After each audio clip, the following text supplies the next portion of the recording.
সালাম দিয়ে শুরু করছি।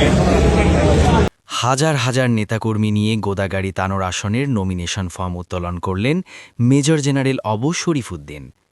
সোহানুল হক পারভেজ রাজশাহীর পাঠানো ভিডিওতে আসন্ন 12ই ফেব্রুয়ারি 2026 সালে ত্রয়োদশ জাতীয় সংসদ নির্বাচনে সংসদীয় আসন 52, রাজশাহী 1 গোদাগাড়ি তানোর আসনে বিএনপি মনোনীত ধানের শীষের এমপি প্রার্থী মেজর জেনারেল অবু শরীফুদ্দিন। গত ৩ নভেম্বর দলীয় ঘোষণায় তাকে এই আসনে নমিনেশন দেওয়া হয়।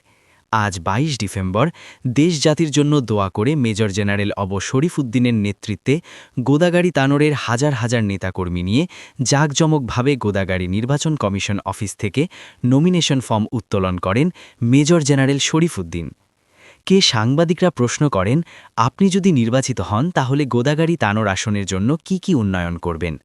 ওই সময় সাংবাদিকের প্রশ্নের জবাবে তিনি বলেন, আমি যদি অর্থাৎ এ আসনে ধানের শীষের বিজয় হয় তাহলে গোদাগাড়ি তানোর আসনের জনগণের জন্য ১ মাদকমুক্ত পরিবেশ করব, ২ সন্ত্রাসমুক্ত সমাজ গড়ব, ৩ চাঁদাবাজমুক্ত পরিবেশ বজায় রাখব, ৪ পদ্মা নদীর বাঁধ পুনর্নির্মাণ করব, ৫ বেকারত্ব সমস্যা দূর করতে শিল্প কারখানা নির্মাণ করব। উপরে উল্লেখিত উন্নয়নসহ আরও গোদাগাড়ি তানোর আসনের জনগণের জীবনমান উন্নতি করার জন্য যা করা লাগে করব।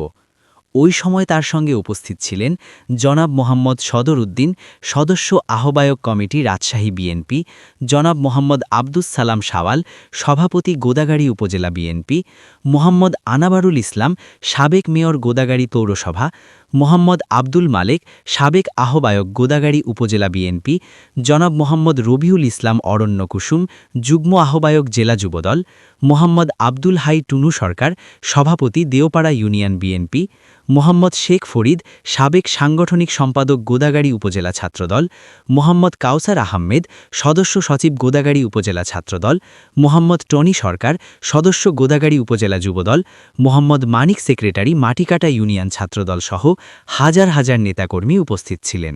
News desk, Feni voice 24।